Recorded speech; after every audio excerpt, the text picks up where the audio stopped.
So, kasama po natin ngayon si Rosbien. Tama, no? Ayan. So, siya yung naging estudyante natin nung nakaraan. Marunong na siya mag-drive. Ngayon, nandito kami ngayon sa parking. Susubukan muna namin, dahil marunong na siya mag-drive, susubukan muna namin na siya ang mag-park dito, no? Ayan. So, pag nakuha mo, di ayos, ano? pag hindi mo nakuha, di tuturuan kita ng mga technique pa nun sa parking dito. Ang tawag dito sa parking na to ay parallel parking. Yan, yung tipong parang may sakay sa harapan mo at sa likodan, di ba? May pagitan. So ngayon, this time, nandito tayo sa loob ng parking. Hayaan kita mong mailabas to dito, tapos ipapasok mo ng parallel, ano? Doon ka magmumula, pag ano. Ano, ready ka na? Sige. Ito si Rosbien, aka, ano nga, kulot. Sige, sige ha. Ikaw na bahala dyan. Go.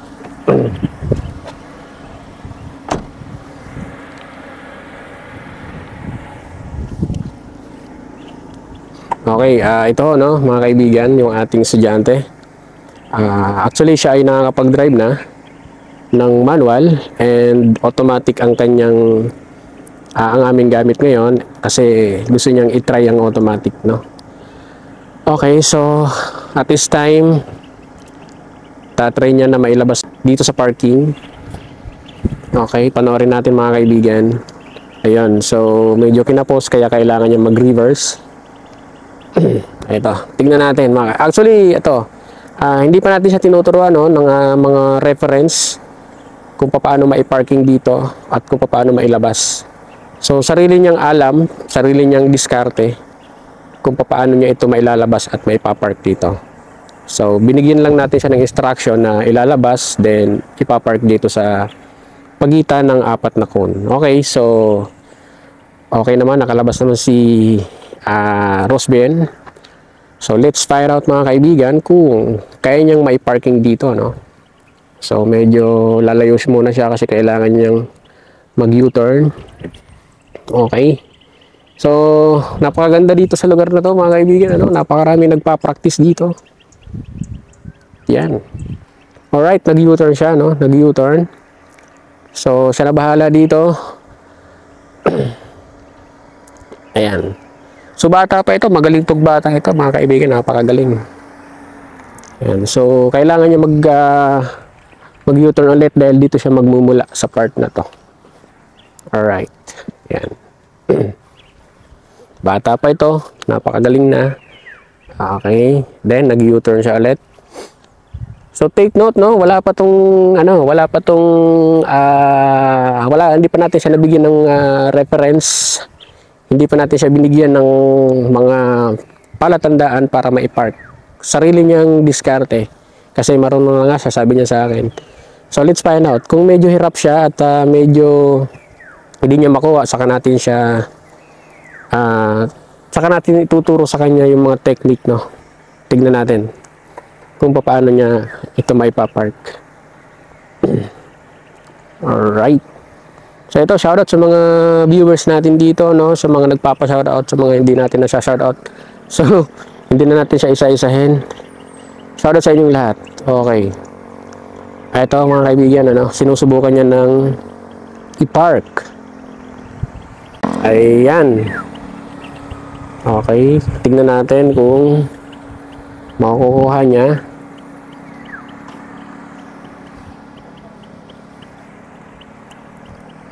Alright. So hopefully makuha niya, no? Medyo masikip po kasi ito mga kaibigan. Kaya medyo challenging ito para sa kanya na hindi pa naituturo yung mga reference, no? Para maipasok lang dito sa parking na to. Yan. Tingnan natin kung kaya niyang makuha. Iyon, palagay ko makukuha niya. So magaling tong bata na to. Napakahusay, maingat. Tingnan natin ng mabuti.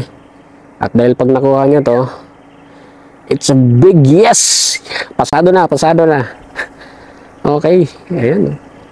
Ito po mga kaibigan ang tinatawag na parallel parking. Ayan. Alright. Kaya sabi, nakwento niya naman sa akin kanina na kaya niya i-park sa gantong mga sitwasyon, ano. Wala lang sa reference, wala lang sa mga pattern na itinuturo natin sa ating mga naging estudyante.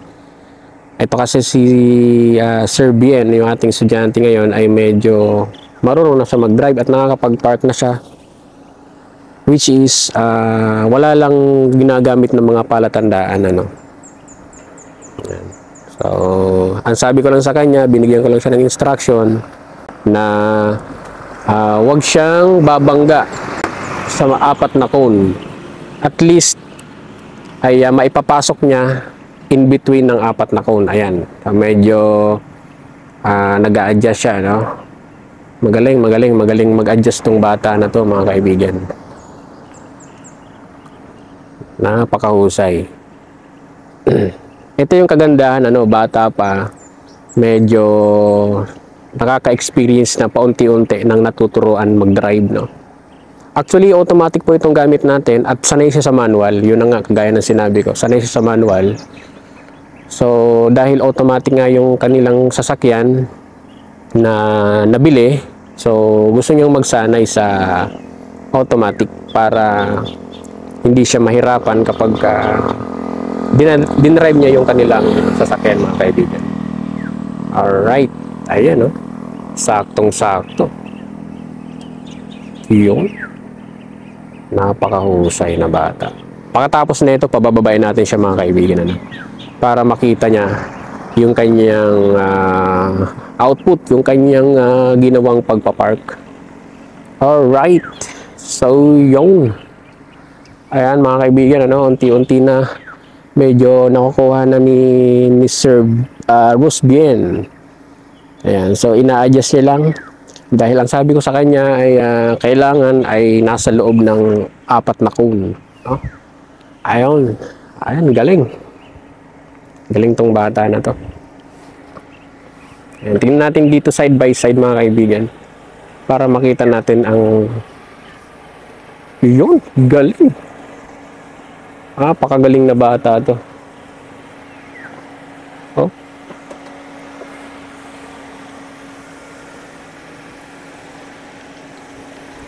Yun, no? Ang galing. Ayan. Ngayon, dahil sarili niyang alam yan, talagang hinihimay niya, mga kaibigan, ano? May pasok lang sa parking, oh. Oh. Ayos.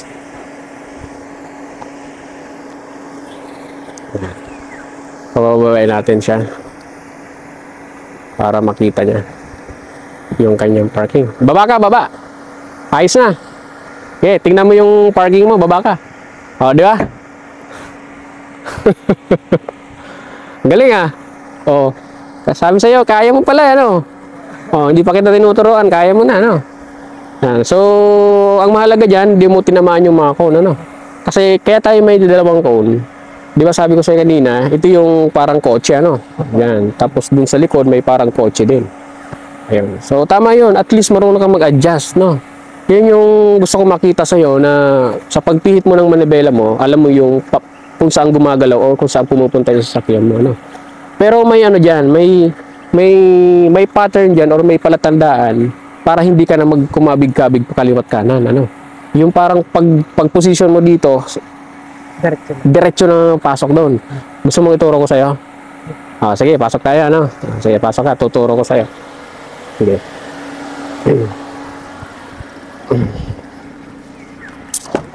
Yan. Okay, sige. Ayun sa labas, ah. Seatbelt ka muna. Seatbelt ulit na. Yan. Seatbelt tayo. Yan. Okay. Sige. So, ang gagawin mo, ilalabas mo muna ulit, ha? Oo, labas mo muna ulit. Tapos ituturo ko sa iyo yung palatandaan para hindi mo na adjust pa, ha? Sige. Pero okay naman yung ginawa mo. At least, naipasok mo siya ng maayos. Okay, labas muna natin sa parking na to. Okay. Okay. Yan. Okay, wag mo lang tatamaan yung cone, ha? Yan. Okay, drive. Very good. Yan. So, ilalabas mo ulit doon, papunta doon. Yan. Galing nga, nakuha mo yun, ano? Oh, okay yan, ah. Nagparada po kasi ako doon sa bayan ng Cuenca. Nakakapag-park ka na kasi sa inyo, ano? Ako po yung nagpapark ng sakyan niya. Pag ipapark, ako po yung nag-decide. Ikaw nag-decide kung anong parking, ano? O, ikot mo ulit, ah. Tayo makapag, position ulit doon. Yan. Sige. Okay. Observe lang, ah. Ang ituturo ko sa iyo, may palatandaan talaga. Yung ang ginawa mo kasi freestyle, no? Yung basta hindi mo lang matamaan yung cone, basta makapagparada ka lang, ano? Yan. Okay yun, tama yun. At least marunong kang mag-adjust. Pero ang ituturo ko sa iyo ngayon ay yung isang atrasan lang, wala nang adjust, ano? Okay. Iko tayo, no?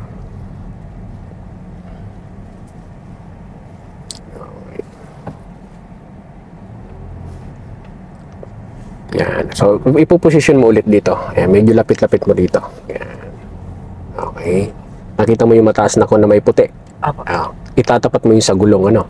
Na ang distansya mo, medyo lapit mo pa ng konti. Yan. Tapos diretso mo lang. Itatapat mo sa gulong. Makikita mo yung side mirror, no? Huwag mo ilayo. Medyo lapit-lapit mo pa. Yan. Sige pa.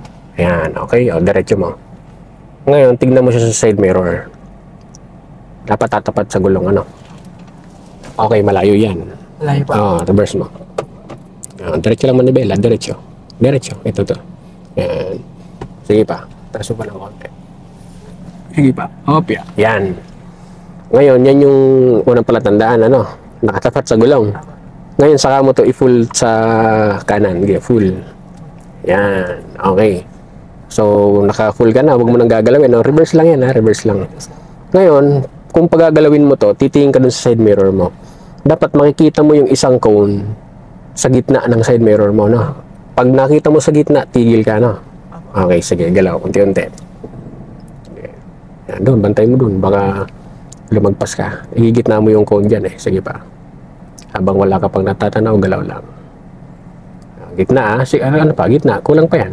Balik mo muna, balik. Huwag mo nang gagalawin. Yan, igigitna mo lang. Sige pa. Kailangan gumitna siya, ha?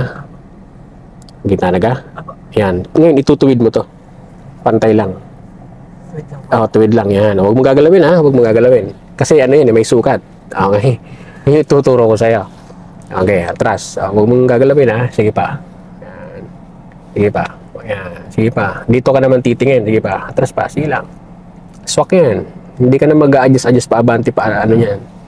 Yung cone na yun, nakita mo yung cone na yun. Dapat mo may dadala mo siya banda dyan. Banda dito sa may, ano mo, sige, atras pa ng konti. Sige pa, tuwid lang manibela, sige pa. Sige pa, konti pa. Okay. Kita mo siya, ano, yung cone na to. Medyo nandyan na siya. I-full mo naman sa kaliwa. Full. Okay. Yan. Ngayon, unti-unti ka ulit gagalaw. Unti-unti ulit gagalaw. Yan, hihintay lang natin na magkaroon ng space sa harap, no? Kunting space lang, sige pa. Sige pa, konti pa. Sige pa, konti pa. Sige pa. Konti pa. Hop, stop. Gantong position, ha. Full turn mo na ngayon sa kanan. Full. Full. Full. Sige, full. Sige. Tapos, antayin mo lang siya, drive mo na. Tapos, antayin mo lang siyang tumuwid, no? Pag tumuwid, tigil ka kaagad, ano? Sige pa, konti pa. Sige pa. Makikita mo dito sa gilid mo kung tutuwid ka na. Sige pa. Sige, konti na lang. Tuwid na. Balik mo na to. 1, 2, pantay lang. Tapos i-reverse mo ng konti. Para hindi masyadong tutok sa harapan. Okay. Okay pa. Okay, stop. Yun na. Then, park. And brake. Diba? Pasok. Diba?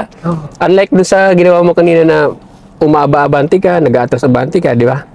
Pero okay yun, walang problema yun. Ang importante lang naman, nakapasok ka talaga. At hindi mo tinamaan yung mga cone. Di ba? Same lang yan ito.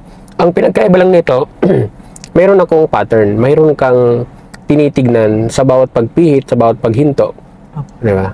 Ayan. Okay yung ginawa mo, walang problema yon.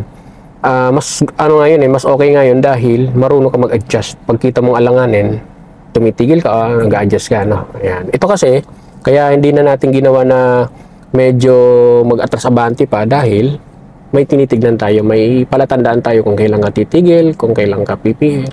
No, di ba? Ayun, pasok. Pareho lang yung kanina, no?